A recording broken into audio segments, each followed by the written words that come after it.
Ouais, ça marche. Attends un petit peu.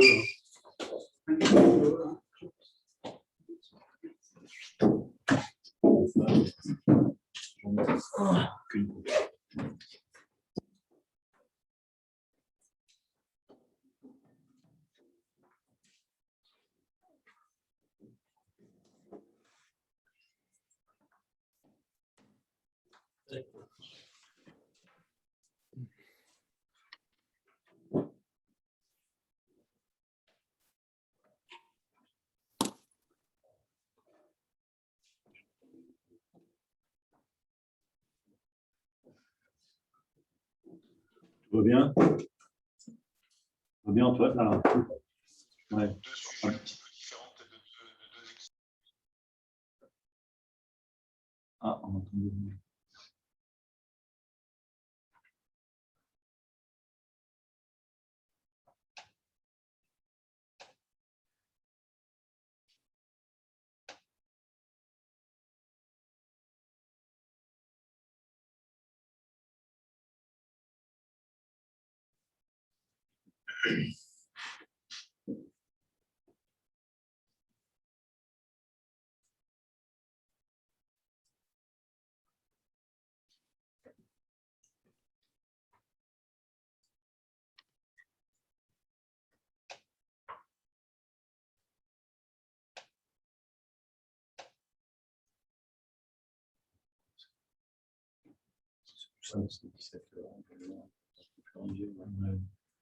Okay, Antoine.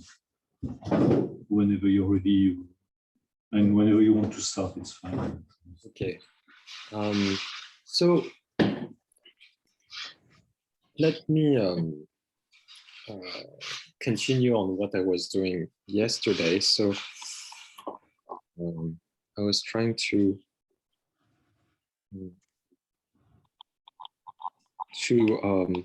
talk about nilpotent manifold and N structures. Maybe briefly, I should recall a little bit of what we did last time. Recall that last time we said a lot, I think, about F structures, and you can think of F structures as local torus actions.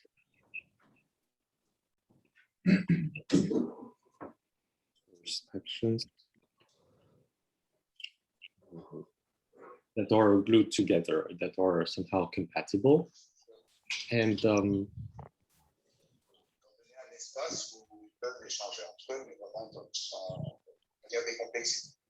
quitte à avoir peut-être d'autres moments où ils peuvent présenter ça justement à des chercheurs. Tu dois couper son micro. Diaraf, il faut couper ton micro.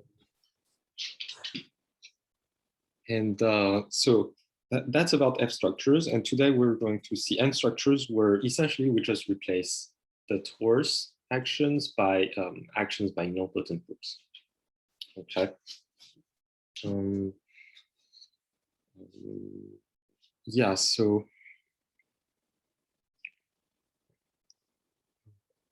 for F structures, you had existence. And once you had existence, you had those collapsing constructions. And today we'll see something very similar for N structures. So we'll at least state a result about the existence and also see something, a corresponding collapsing construction. No worries. Right, so another thing was this example of nilpotent collapsing, where you just take the Heisenberg group and you take a nice metric and you see, you realize that the metric is collapsing, even though your manifold cannot be flat. And so that calls for something more than F structures, right? And I mentioned that quite remarkably, so you have the converse, meaning any almost flat manifold is given essentially by a nil manifold. I'm going to restate that theorem.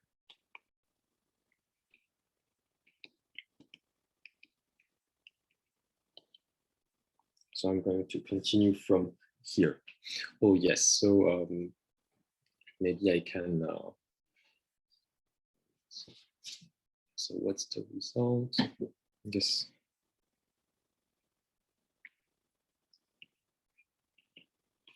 Say that M is almost flat if there exists a sequence of metrics on M with sectional curvature bounded and the diameter goes to 0. So it's a very strong kind of collapse. And say that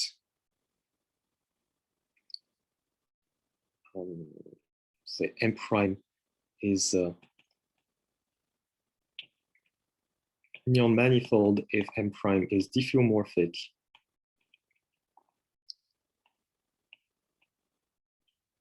to a quotient of a nilpotently group.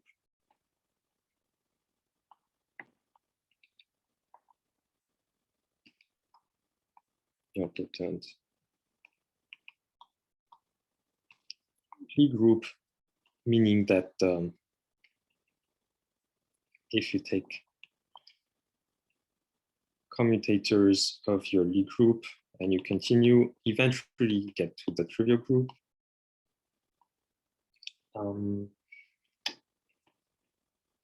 And gamma is a co-compact lattice inside N.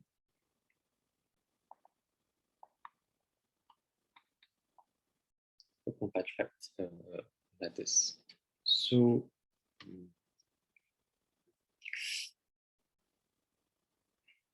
right. Now the statement of Gromov's theorem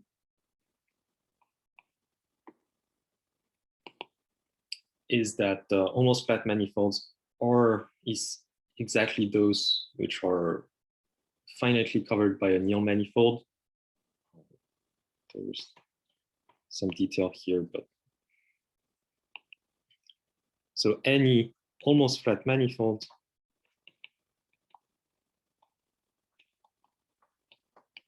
is diffeomorphic to a finite quotient of a nil manifold.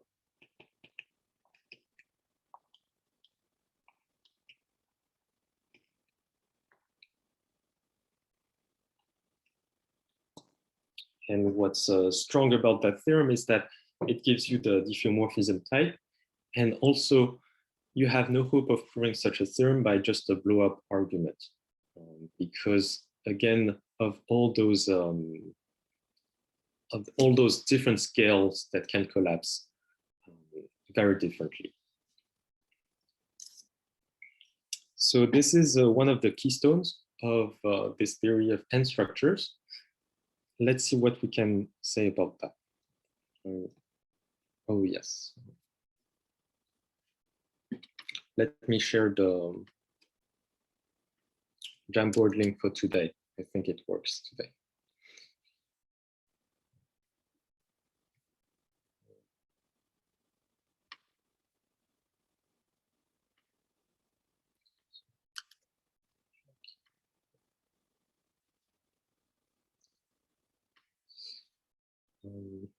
Yes, one remark is that, let's see, what kind of remark do I want to do? Okay, I don't want to talk about the proof of this theorem, but there's a reference. There's this text of Boozer and Karcher, and the Boozer and Karcher essentially gives a detailed proof of Gromov's theorem, and it's very well written, so that's really nice. That's my first remark. The second remark is that you have a powerful generalization of this theorem, especially in the case of lower bound on Ricci.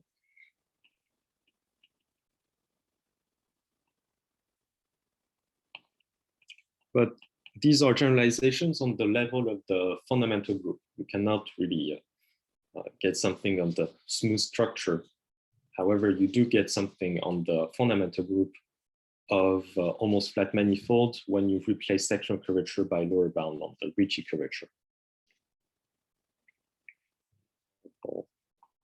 of I1.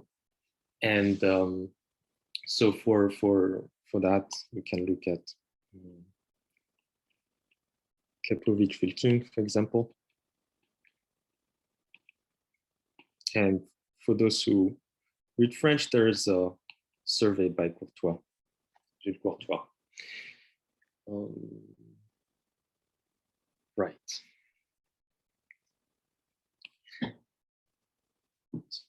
Gromov's theorem can be generalized, and this is what Fukaya did. And this is where Fukaya enters into the story. Let me give you this generalization by Fukaya. It's a kind of parametrized version of Gromov's theorem.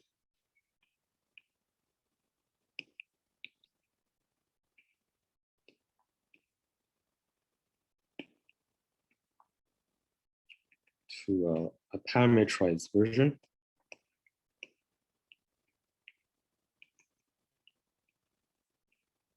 So Fukaya wrote a few papers by himself, so 87, 88, and 89. And in one of them, he proves the following generalization.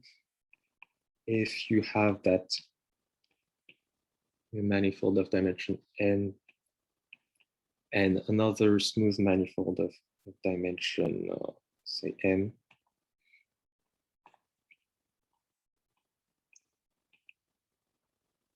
so these are two Riemannian manifolds,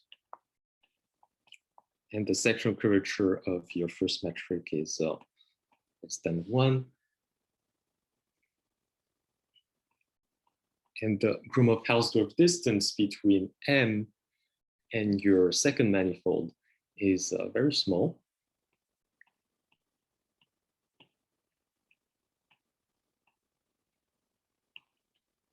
Smaller than a dimensional constant. Then there exists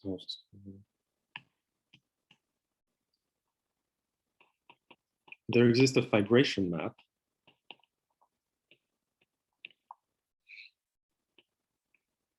Z with Z of dimension n minus m.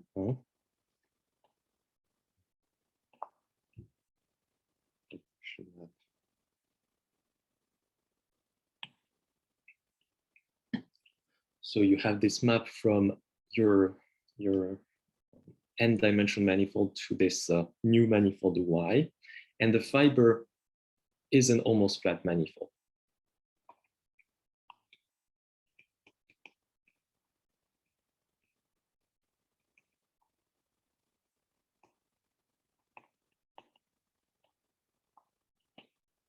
Is an almost flat manifold. So in particular, this fiber by Gromov, it's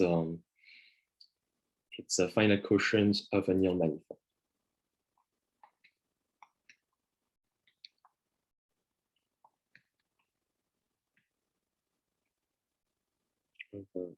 Néel manifold. In fact, Fukaya kind of reproves that he cannot directly apply Gromov's theorem.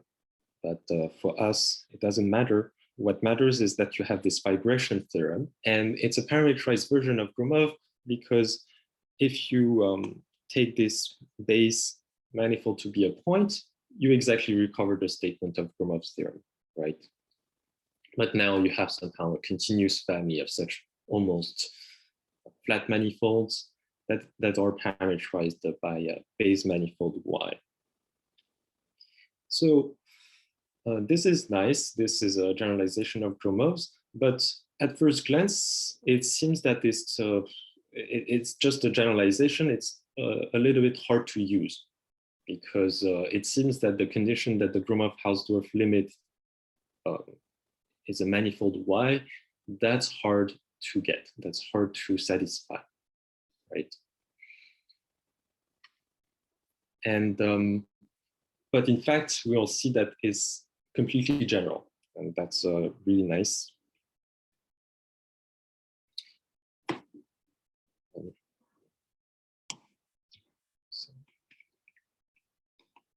So let me write down that remark, which is, you might hope to say, well, now you take a sequence of metrics with bounded sectional curvature, and you want to take Gromov-Hausdorff limit.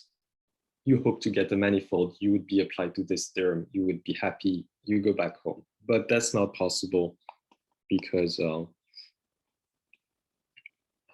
if you take a sequence of metrics with sectional curvature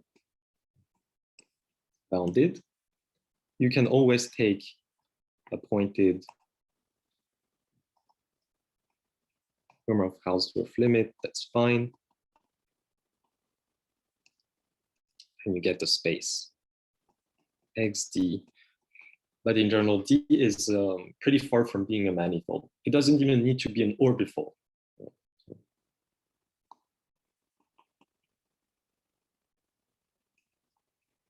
Doesn't need to be an orbifold. So that's sad, but in fact, you still have quite a lot of structure. It's not just a random X that you get. In fact, locally, X can be written as a nice quotient of a piece of Euclidean space by a Lie group of transformations.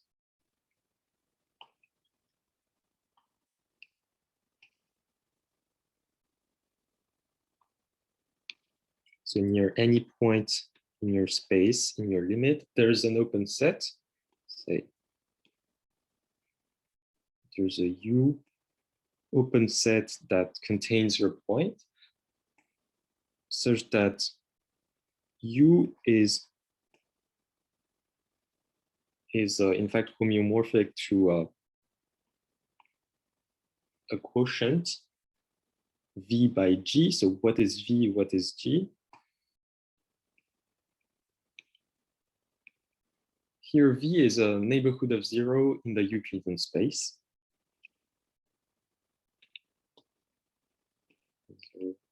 In a Euclidean space, so here of dimension, the dimension of M. And G is a group, Lie group of transformations.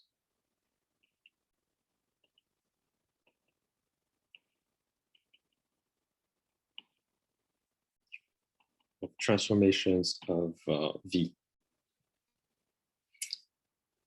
And in fact, the intuition is not so hard. So let me give you the intuition behind that statement.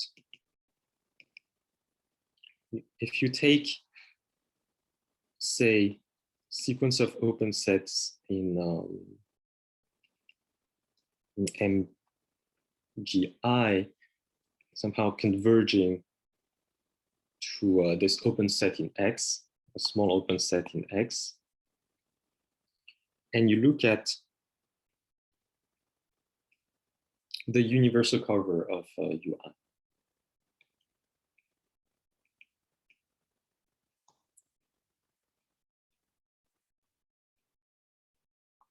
The universal cover.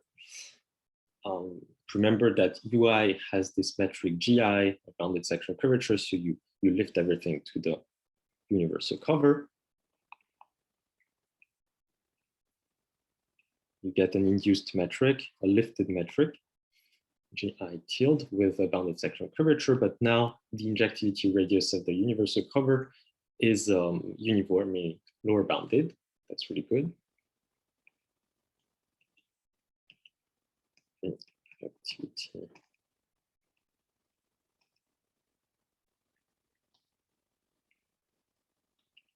is lower bounded by a constant, not depending on I. So you can just imagine that UI tilde with its metric is very close to being the flat, a flat open set in Euclidean space. Now you consider the local fundamental group around these points. So consider the fundamental group of UI. And let's call that GI. So GI naturally acts by isometries on this universal cover UI tilde.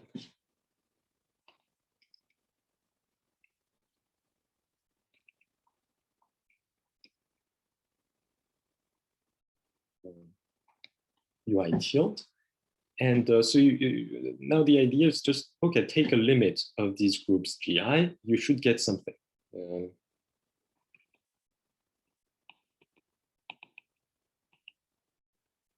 Of those group GI.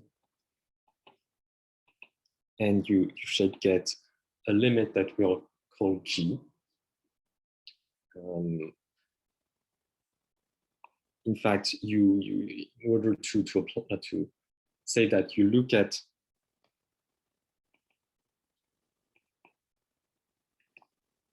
elements of your groups as Lipschitz transformation of, say, the Euclidean space.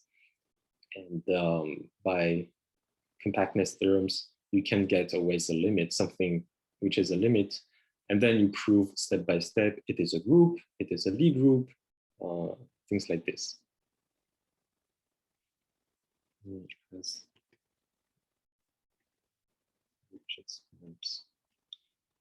Use Arzela Ascoli or something similar to that, so that you can get G, a set of transformation, and then you show that it's a Lie group. G is, in fact, a Lie group, and V is somehow the limits of the universal covers, so that at the end of the day, you do have that U is a piece of Euclidean space divided by a quotiented by a Lie group of transformations. Quick example. So if Z acts on R2 by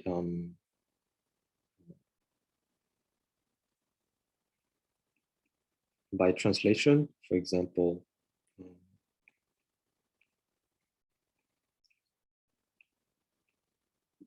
it sends X to X plus, say, K times eta times E, where E is a vector in R2 and eta is a small number. So you see that when eta is going to 0, this group action and this group Z, they are converging to an action of R. Okay.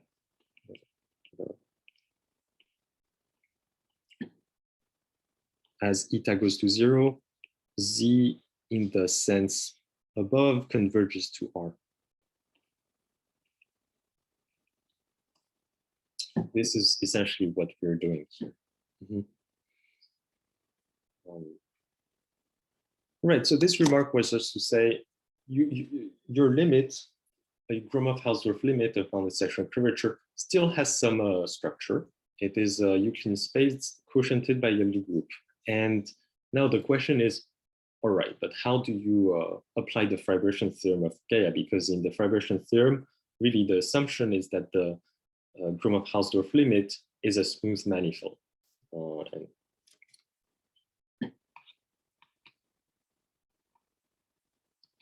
so how to apply the fibration theorem of Fukaya. And here there's a very nice idea of Fukaya, which is look at the orthonormal frame bundle.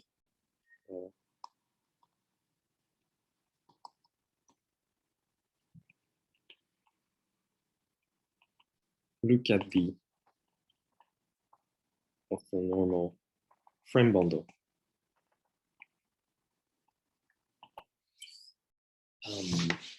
So things are messy in the original manifold, but if you lift everything to the frame bundle, suddenly everything is clear. That's what I want to explain next. First, I'm going to recall some basic fact about the frame bundle. Just very quickly, recall that if you're given a manifold with bounded sectional curvature,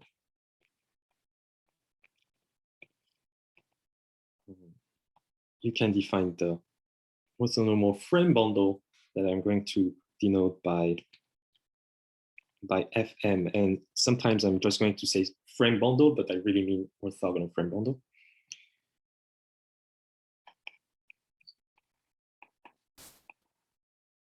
And it's the bundle of, so as its name indicates, orthonormal basis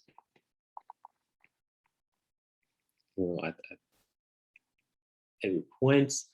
And this is an ON principal bundle.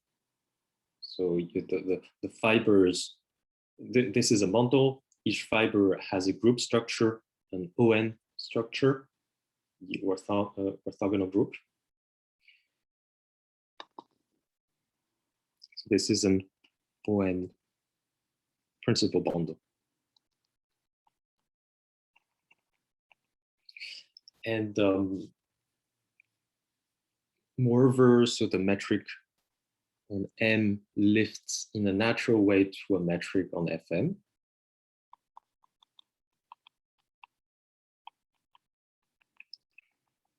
That you lift using the Levi-Civita connection.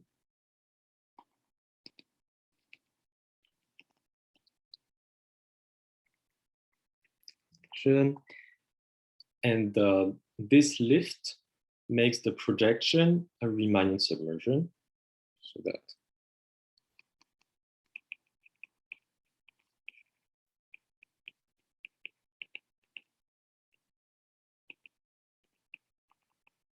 it's a Riemannian submersion. Here the ON fibers are sent to points. No?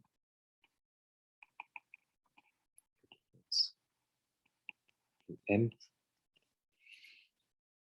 One thing, ON acts by, of course, isometries on this metric, since everything is natural, and you have an ON principal bundle. Acts by isometries on FM. And moreover, the sectional curvature of this new metric, this lifted metric, is also bounded by a dimensional constant. So that means now if you have a sequence of metrics with bounded sectional curvature, the idea is look at everything that's lifted to the frame bundle. You have a new sequence of manifolds with bounded sectional curvature. We can look at Gromov-Hausdorff limits of these guys. And the claim is that Gromov-Hausdorff limits of these guys are manifolds. And then you can just apply the Fiberton theorem of Fukaya to get some structure. That's the plan. So I'm going to revise our the previous remark.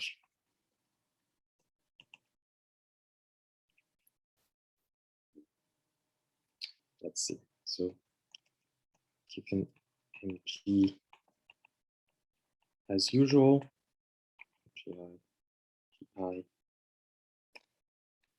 We'll suppose that we'll suppose that these metrics GI are called regular. Well, suppose or a regular, meaning for all j, say, the norm of the jth derivative of your metric computed with itself, the metric itself, that's controlled by a constant a j. So A denotes the sequence of aj. And that's not a strong assumption, meaning, okay, if you start with a metric of bounded sectional curvature, what you can do is you run, say, the Ricci flow. That's one way. There's maybe more pedestrian ways. You can smooth out your metric so that it becomes a regular metric in that sense, where A only depends on your dimension. It's a sequence of positive numbers only depending on your dimension. You look at the Gromov-Hausdorff limit of these metrics. And I'm going to call this metric space X hat. So by definition, is the point at Gromov-Hausdorff limit of the frame bundle with the lifted metric. Okay, you take a sequence of points, these points. And the claim is that this is a smooth manifold and the hat is a smooth metric.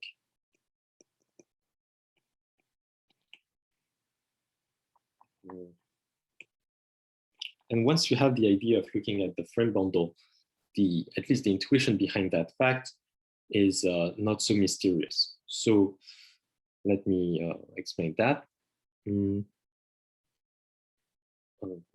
non-rigorously, as usual. So you have the frame bundle, you have this natural projection by I to your base manifold. And so you know that you have convergence to some limit spaces.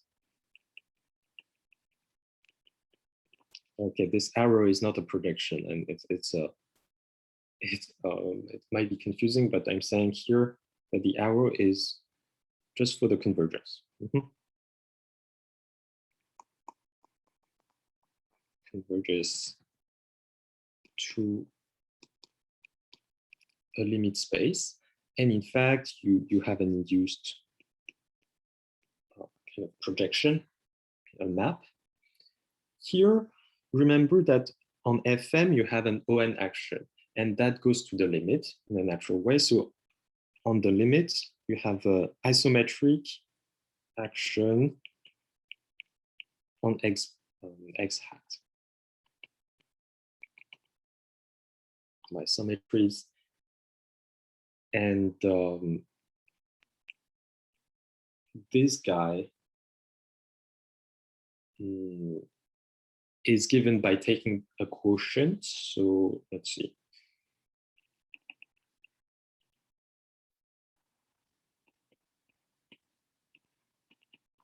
If you take the quotient of your limit space X hat by this isometric action by ON, you get exactly the Gromov-Hausdorff limit of your original sequence. And by the previous remark, you know that X is locally a quotient. So by previous remark, X is locally at least homeomorphic to a quotient V over G. So in fact, here you can repeat this argument and you get that locally X hat is also such a quotient. But now the key remark is that G, this group of transformation, is coming from isometries of MGI.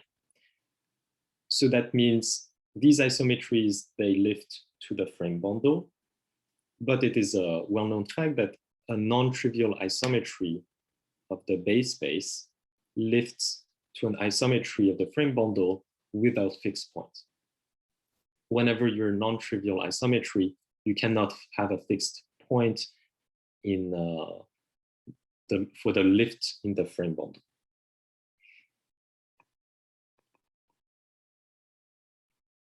So this limit group comes from isometries of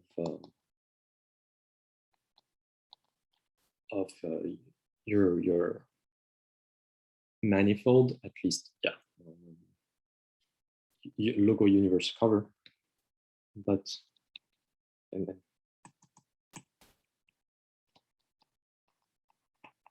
so that's the key remark. Non-trivial isometries of this guy lift to isometries of the frame bundle that has no fixed point. Without fixed point. So if you have a group of isometries acting on a manifold again, if you lift this group of isometries to the frame bundle, you get a free action. So here, G acts freely on this piece of Euclidean space B hat. So by the slice theorem, the quotient is a manifold.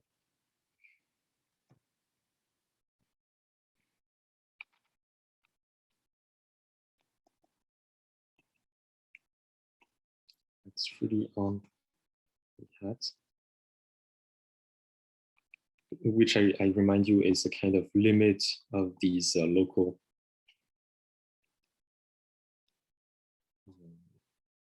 so frame bundle of universal cover. Right?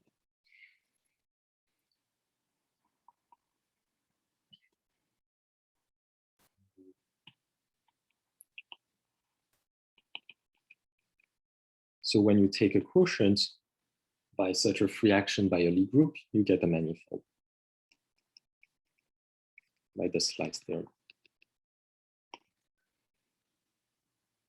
And all that means is that now you can apply this vibration theorem of Fukaya.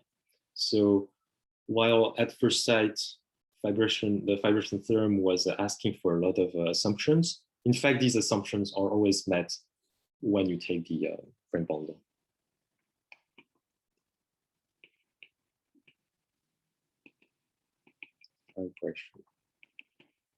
Vibration theorem of Fukaya. So this is what Fukaya did. And later, Cheeger, Fukaya, and Gromov put everything together, formalized a little bit everything to get something called N structures.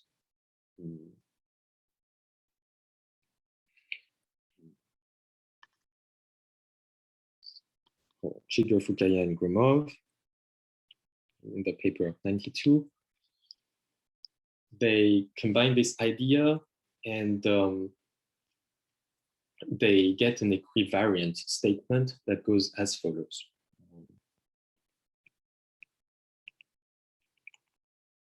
These ideas get an ON equivariant statement as follows. There exists a dimensional constant delta n and rho n, and given a manifold with bounded sectional curvature, suppose that G is a-regular. Again, that's not very constraining. If the injectivity radius is smaller than this dimensional constant delta n, then around any point, for any point in M, there exists a certain space, a certain manifold, Riemannian manifold, YH. There exists a U, which is a neighborhood of X that is big, uniformly big, in the sense that it's containing the ball centered at X and of radius rho.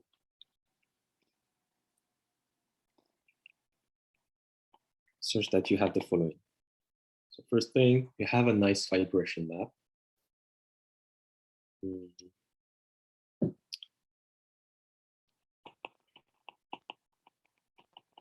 Vibration. Oh, let me change page.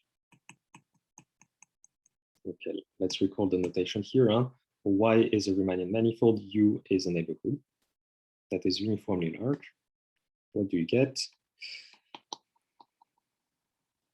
First, of course, you have this vibration map.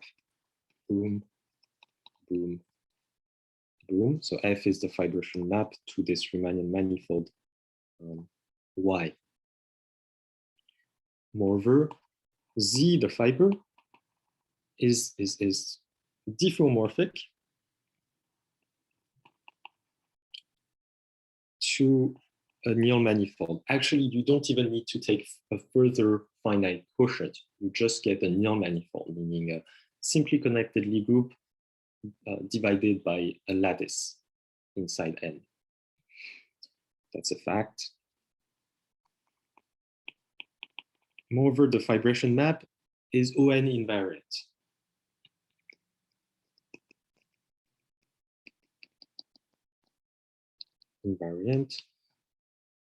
And moreover, you can talk about being close to a Riemannian submersion, and F, this fibration map, is close to being a Riemannian submersion.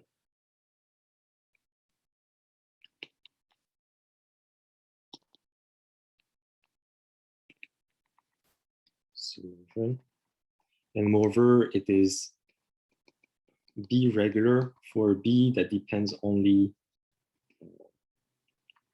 on the dimension and the regularity that you imposed in the beginning for G. So what this theorem means is that for any manifold with bounded sectional curvature on a definite scale rho n, you can get this structure that comes directly from looking at the frame bundle applying Fukaya's fibration theorem, right? And yes, so here there's this fact that the fibers, they're almost flat, but they're even better. They're simply Néel manifolds. That also comes from the fact that in the frame bundle, things are much better, much easier. So that's the main, I think, one of the main ideas of having a good structure theory for N structures, which is this observation to go to the frame bundle. Antoine, there is a question in the room. Yes. Yes, in the previous slide, why the limit of G acts freely on the limit space?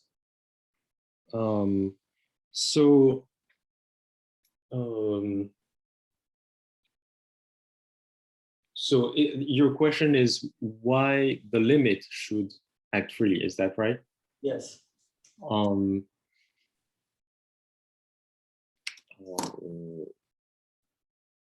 So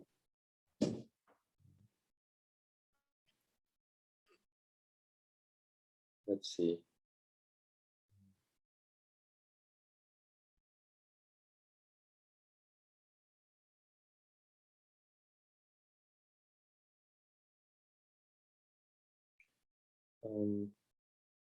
I think whenever you take a non-trivial transformation in this G, it will act freely because again, this G is a limit of transformation of the frame bundle, and which are lifts of transformation of a base space. And again, lift of those isometries are free isometries, meaning they don't fix any point. Whenever they're non-trivial, they don't fix any point, right? So if you take a limit of such transformation, you get a group, this is a claim, and it acts freely. This is another claim, because this group is a limit of element acting freely on frame bundles. Does it answer the question?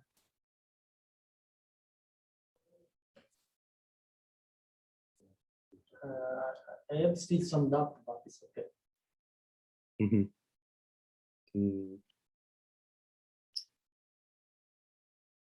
Right. Maybe I'll come back to that later. Okay, thank you. We will talk later. Yes. All right. So let's suppose we believe that. Then you have all of this, and now we're going to take this term as our definition of being an elementary N structure, having an elementary N structure. So it's not exactly the definition of N structure that Cheeger and Fukaya Gromov are using, because they're mainly using the original manifold M. But for simplicity, and because it's essentially completely equivalent, I'm going to talk about N structures as something defined using the frame bundle.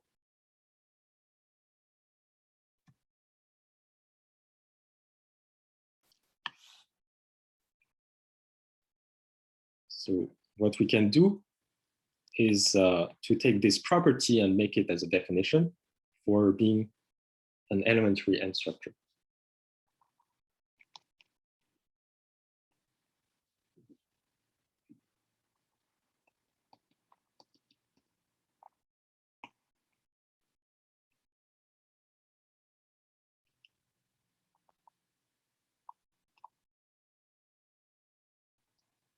N structure on, say, the open set U, this neighborhood of X that contains a ball of definite size. And it's very similar to F structures. So F structures, it's a bunch of elementary F structures that you define on open sets, and then you glue these F structures together. Similarly, an N structure is going to be defined as a bunch of open sets on which on each so open set you have such an elementary N structure, and they glue together in a nice way. I'm going to give no formal definition for the general N structure, but let me say that an N structure is defined as so a finite numbers of elementary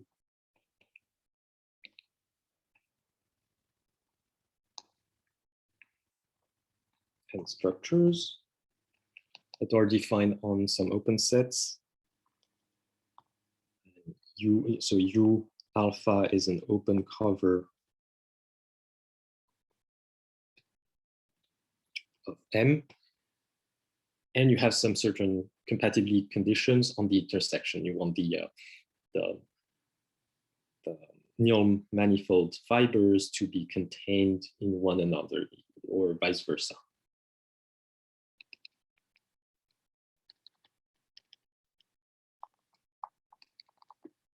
Compatibility conditions on intersections of U alpha.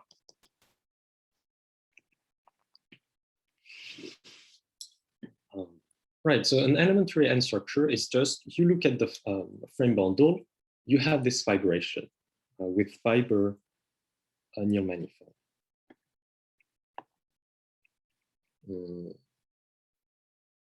And the main theorem of today is going to say, similar to F structures, whenever you have a bounded sectional curvature and you're collapsed enough, you actually carry an N structure.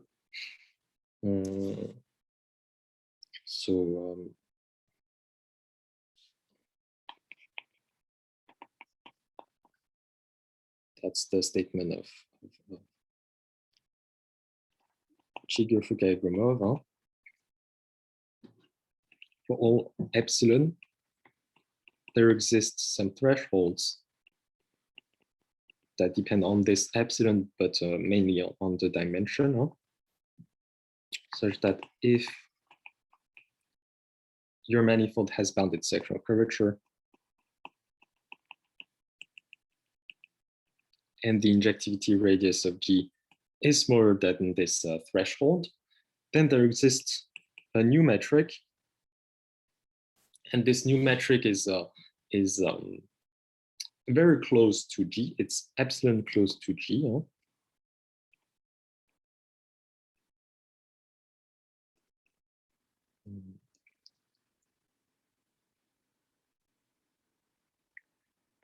Moreover, G epsilon is invariant for the N structure.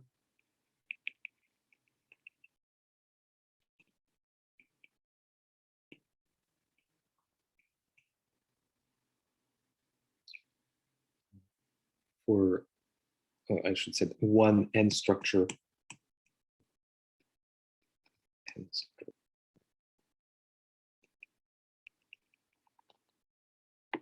So there exists an N structure.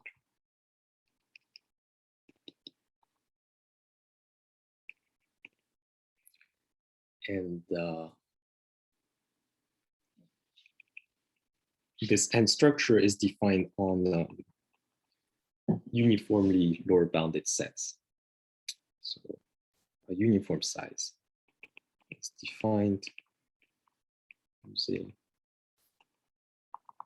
open sets alpha for any point in M.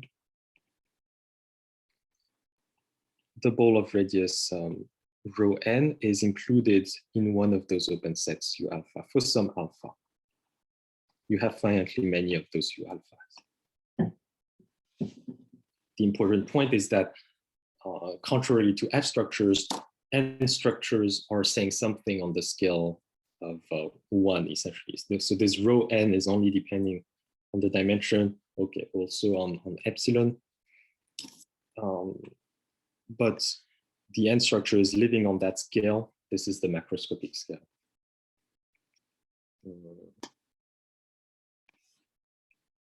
Here, another remark is that what do I mean by being invariant? It's not clear what the action is. All right, so if you look at an elementary N structure, you have this vibration map with fibers which are nil manifold. So on nil manifold, you naturally have a so-called invariant metric. And what I mean by G epsilon being invariant is that if you look at a metric restricted to these fibers, you actually get a metric that is invariant in that sense.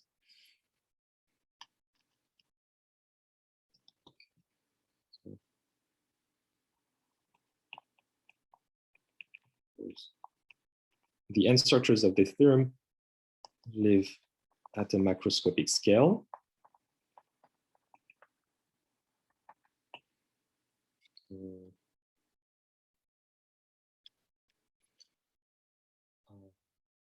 Yes, so that is the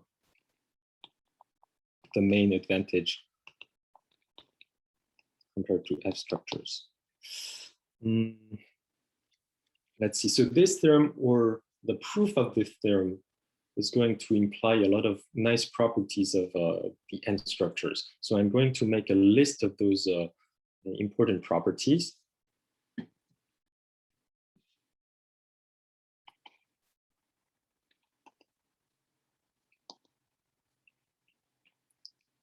The structures. So these properties are either following from the statement itself or the proof of the statement. The first property is that in the same way that, say, an F structure divides up your manifold into a disjoint union of orbits, an N structure is going to divide up your manifold also in a disjoint union of orbits. So, and the orbits now are going to be quotients of nil manifolds. That implies that the frame bundle is a union of so-called N orbits, which are those fibers, remember, those fibers which are of the form being a nilpotent manifold, just a quotient of a simply connected nilpotent ring group. That's in the frame bundle, but you can quotient by ON and get back to your original manifold.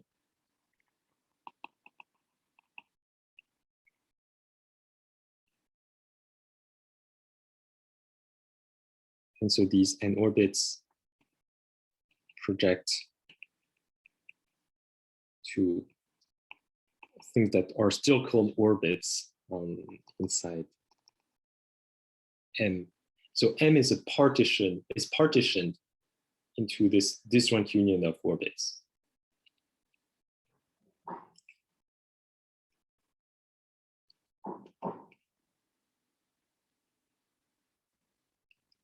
The form.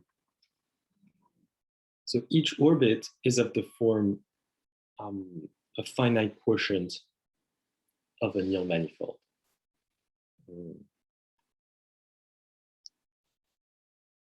See.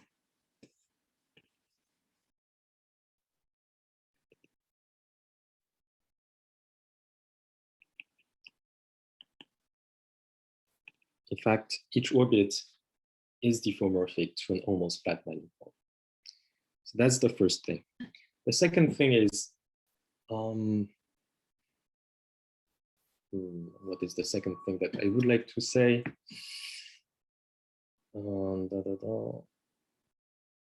Yes, so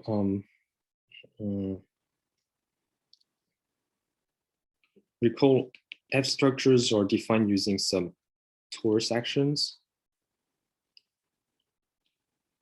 Defined using torus actions. So an elementary F structure is simply there exists an effective torus action in a finite normal covering. So here you can use the same kind of action language. You can find a covering of a normal covering of open sets of your frame bundle on which a nilpotent manifold is going to act effectively and smoothly.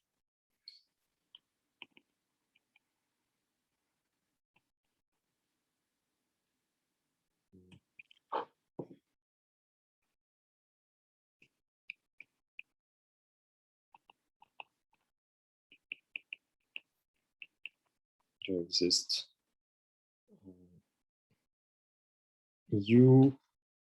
there exists, so you take the universal cover here, on which a nilpotent Lie group is acting not exactly effectively, but with discrete kernel.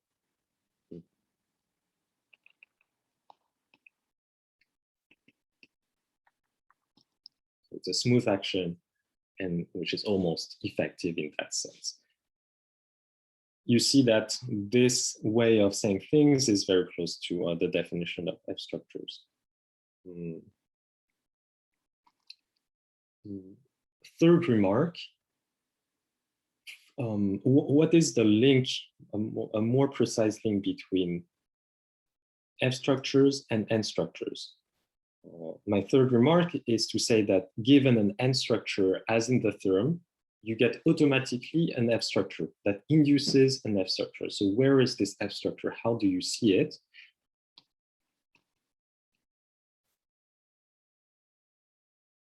Well, you look at the N structure in the theorem, and around each point in the frame bundle, you have this fiber, which is a quotient of N, right? N is a simply connected nilpotent Lie group. You can look at its center, and the slogan is to say that if you take the center of this N structure, you get an F structure. So the center is a non-trivial abelian space, and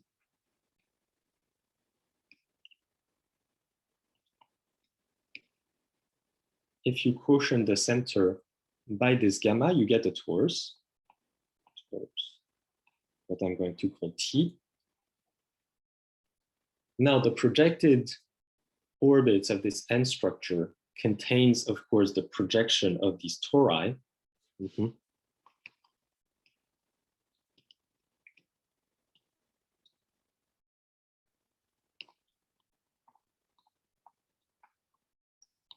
Contains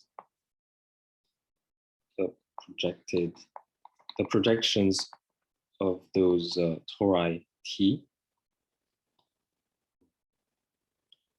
We get a quotient of a torus, and it follows from the proof that you're quotienting by a subtorus extension of finite groups. So what you get is not a torus, but a flat manifold, a finite quotient of a torus. Flat manifold T prime. And there's another claim that you need to check, which is that this final quotient is always of positive dimension.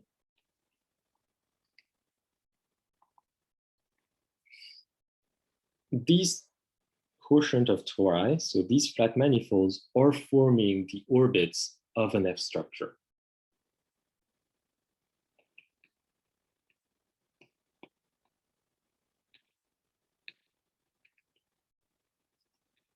And F structure of positive rank.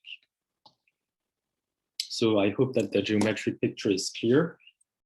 Whenever you have an N structure, it's something defined on the frame bundle, but on the frame bundle, locally, you can take a universal cover, you get a nilpotently group acting on it. Now, if you restrict to the center of this nilpotently group, you get an action by an abelian group. You look at the orbits of this abelian group, that gives you some tori in the frame bundle. And actually, if you descend to the base manifold, you get some flat manifolds. And these flat manifolds are exactly the orbits of a certain F structure. The F structure comes exactly from this torus action or Rn action or K action that you had in the, say, frame bundle. So this is the link between N structure and F structure. Automatically, an N structure that is given by the theorem contains an F structure of positive rank.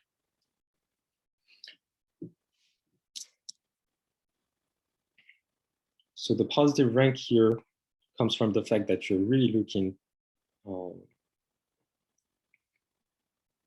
at the N structure of the theorem. That's a technical detail. But in general, given a general N structure, you can always, by taking the center, get an F structure, but maybe it's not of positive rank. So why is it of positive rank here? It's because it's an N structure coming from a collapsed manifold. Right. So that is a satisfying generalization of F structures, right? Because you have this nice structure that describes things on scale 1, and that gives you back the previous structure, F structures of positive ranks. And last remark,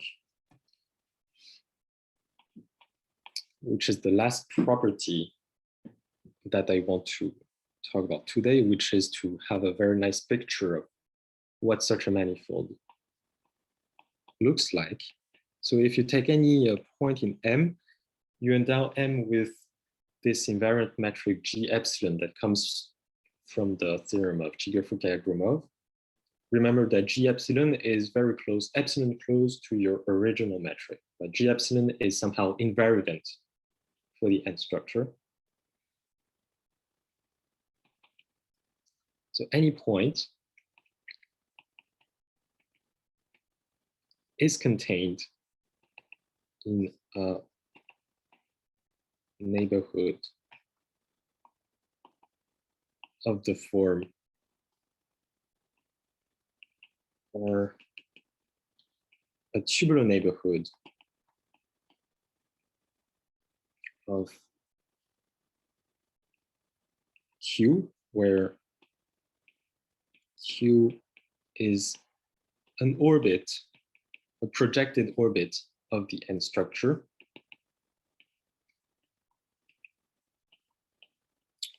And I remind you that such an orbit is always diffeomorphic to a finite quotient of a nil manifold. It's an almost flat manifold.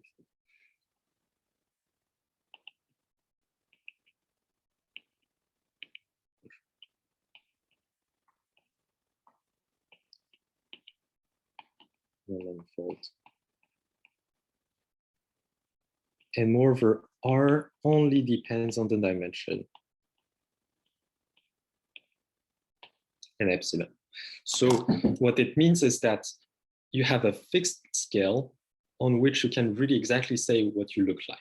The manifold, on a fixed scale, the manifold is simply an R tubular neighborhood of an almost flat manifold. And the metric on this tubular neighborhood is uniformly close to the natural metric that you would put on such a normal bundle of Q. So Q has its own metric, and the tubular neighborhood is a normal bundle, so it has a natural metric on it. And I'm saying that this neighborhood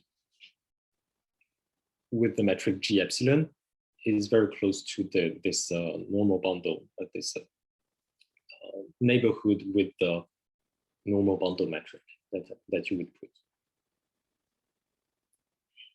You can compare this statement to the situation with F structures, where we had to say we start with a manifold of bounded sectional curvature. We had to blow up the metric, rescale the metric until the injectivity radius is lower bounded in order to see a complete flat manifold, which is nothing else than the normal bundle of a compact flat manifold. And here, you don't need to blow up the metric. You don't need to rescale it.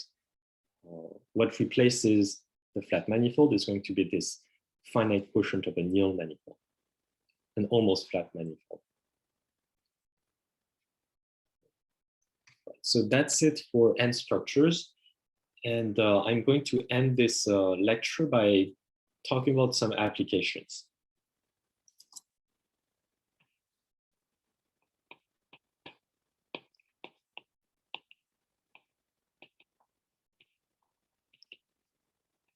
First, you have some other kinds of collapsing constructions.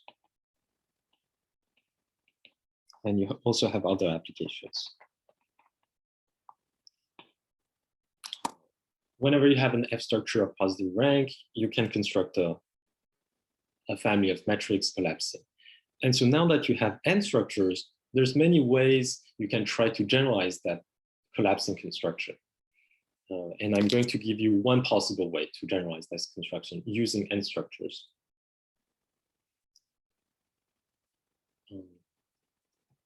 And for me, the key point is that N structures have uniform control that the F structures found by Cheeger Gromov do not.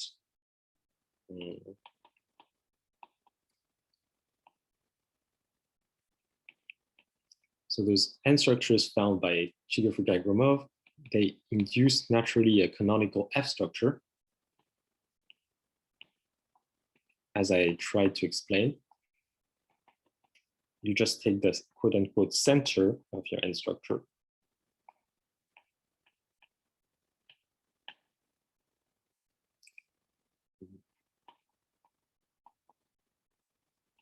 But the N structures, again, found in this theorem of Cheeger, Fukaya, Gromov, they have, by construction, some uniform control because they come from this map, this vibration map of Fukaya. And the vibration map of Fukaya has some very nice uniform control.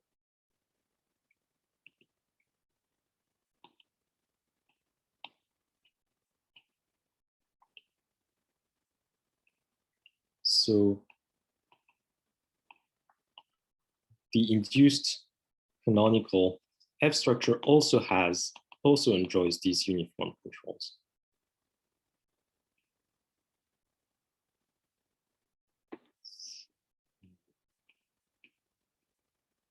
So uniformly controlled. And what does it mean? Well, you want to improve, and now I'm going to give a statement. You want to improve the collapsing construction of Cheeger Gromov.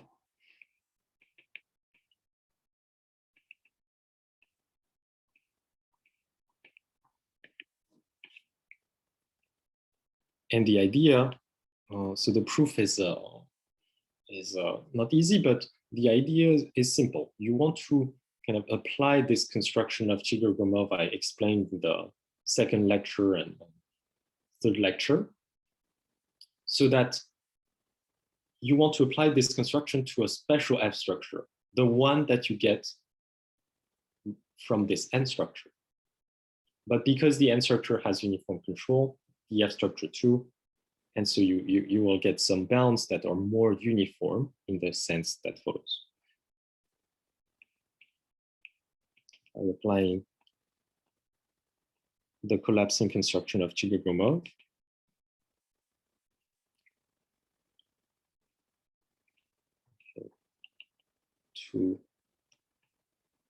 so we apply this to that canonical F structure,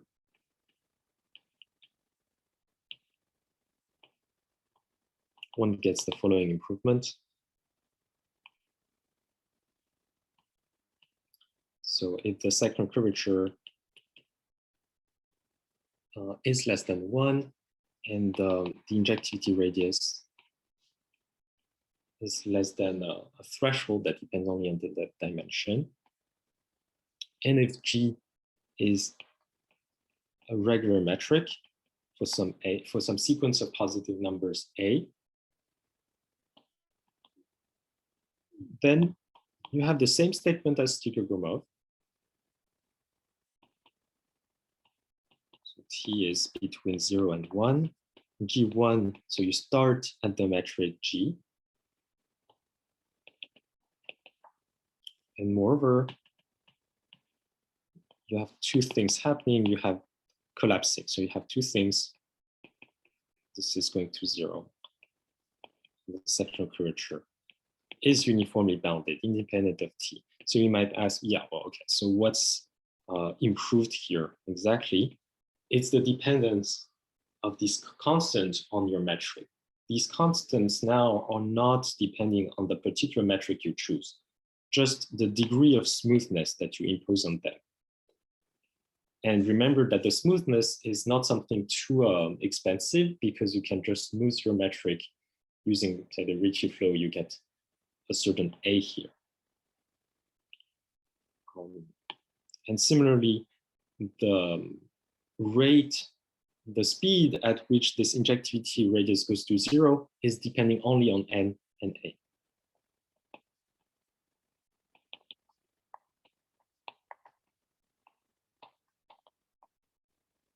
On N and A.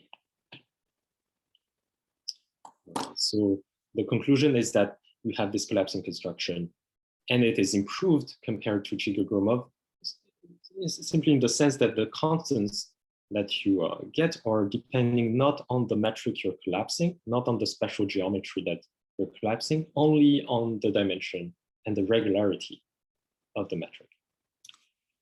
So that's the technical consequence, one of the technical consequences of this theory of N structures. And it has some numbers of concrete applications that I want to mention now.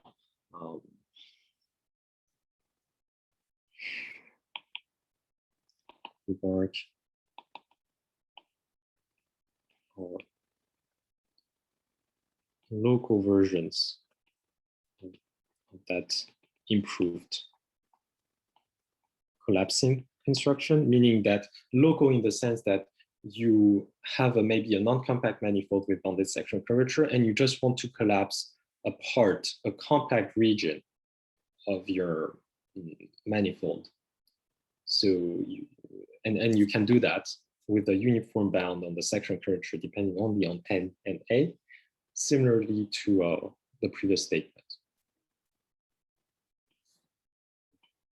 So now let's get to some more concrete applications that are involving, say, the minimal volume or the essential minimal volume. So first application is that, remember, so recall that we have defined minimal volume and also essential minimal volume. And recall that the essential minimal volume, contrarily to the minimal volume, is by design always achieved by the volume of some manifold in a weak closure of the set of metrics with bounded sectional curvature. And there exists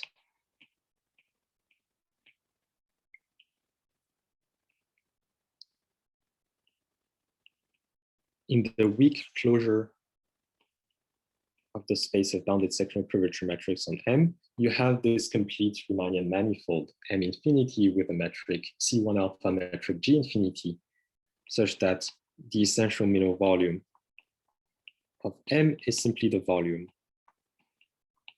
of this manifold. And M infinity is obtained by M by discarding some collapsed regions. So regions covered by F structures or N structures if you want.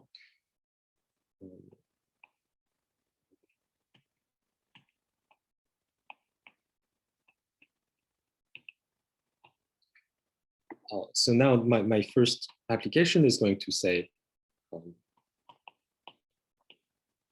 for any M, so closed manifold M and M infinity as above, achieving the central minimal volume,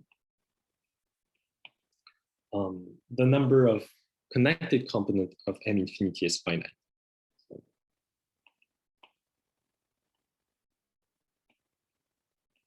M infinity is finite. In fact, M infinity cannot have delta N collapsed connected component in the sense that it cannot have a component where everywhere the injectivity radius is small, because you apply local version of the improved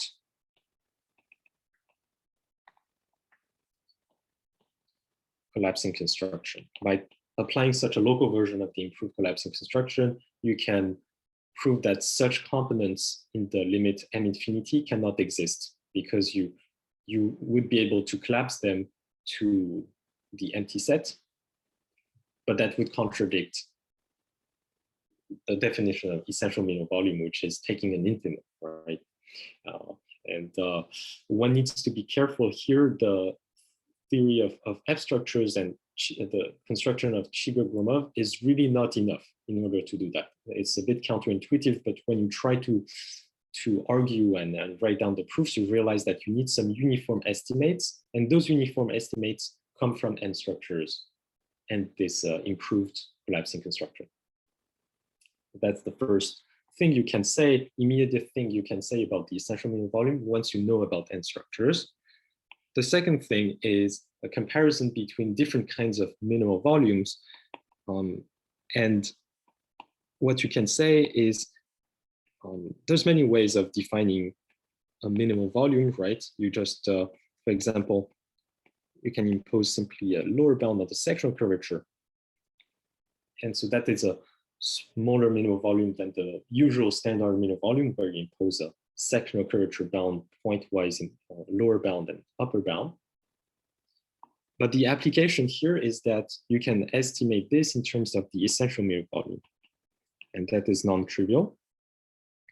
The trivial part is that this is always less than the standard minimal volume, since the standard minimal volume is about a stronger curvature condition. And how do you do that? So let's imagine what's happening for the essential minimal volume. It is the volume of M infinity, and but M infinity might not be diffeomorphic to M. You need to remove some regions of M to get M infinity, but these regions are covered by N structures. So you can again apply a local collapsing construction that is adapted to this situation.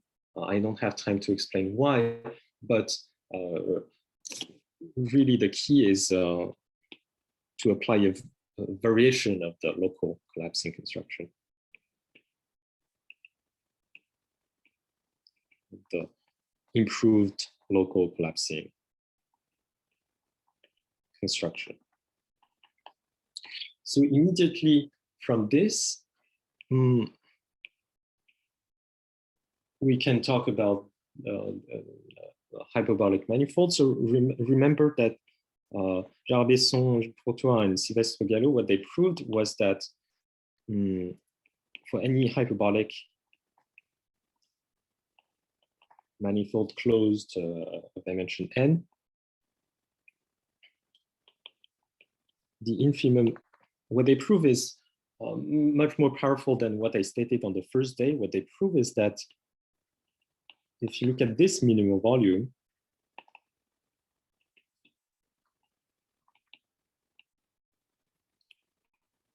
this is equal to the volume of the hyperbolic manifold with the hyperbolic metric. So as a corollary of that, so this is what they proved. As a corollary, of course, first you have immediately that the minimal volume of your manifold is the hyperbolic volume, but you also get, because of this B, okay.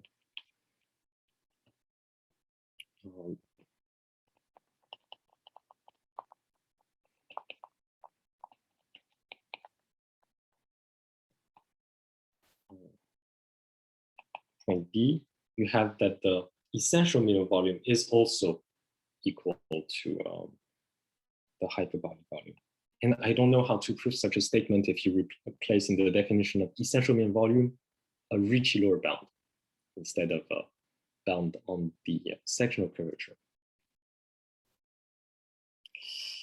And finally, a last application, which is to compare the essential minimal volume to the minimal volume. We saw that in dimensions higher than 4 in general, the two can be arbitrarily different. It's a little bit strange, but essential minimal volume can be arbitrarily smaller than the minimal volume. However, in low dimension, so in dimension 2 and 3, they are equal.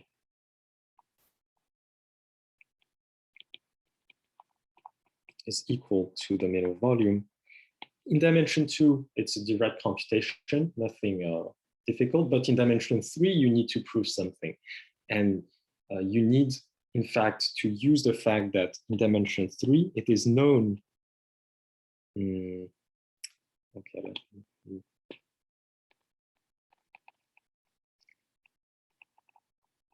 it is known that the minimal volume is equal to that minimal volume that I define using a lower bound on the sectional curvature.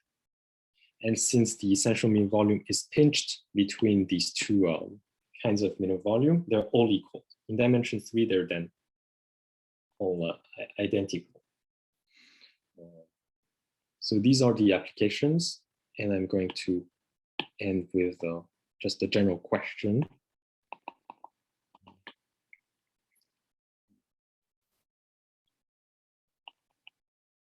Most of the definitions that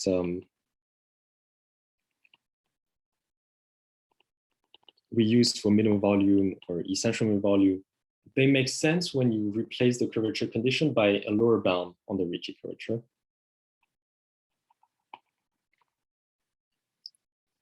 For such a condition. And so you might ask, well, you can kind of essentialize, say, the minimal volume that corresponds to this condition, and you want to study this essential minimal volume.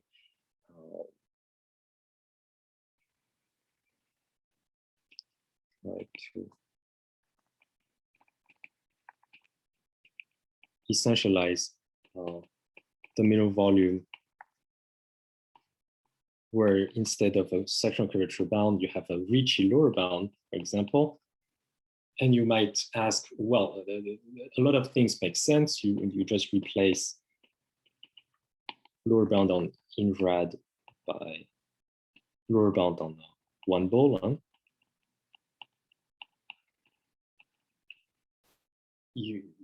And the conclusion is, okay, you can study such a thing, and I have no idea how to prove such properties, corresponding properties for this essential minimal volume.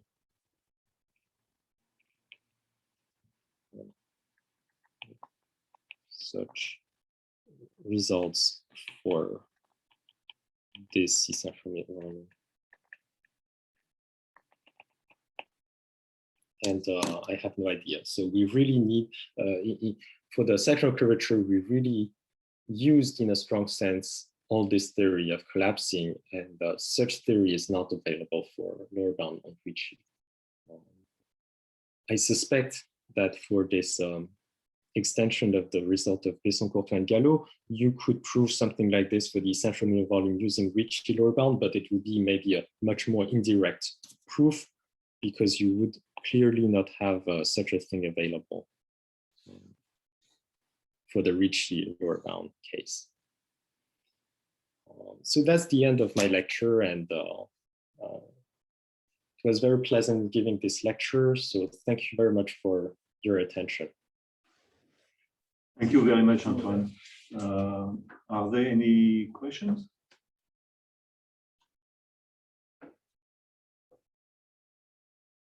So I may have one. I mean, can you compute the central mean volume of a quotient, compact quotient of a complex hyperbolic manifold?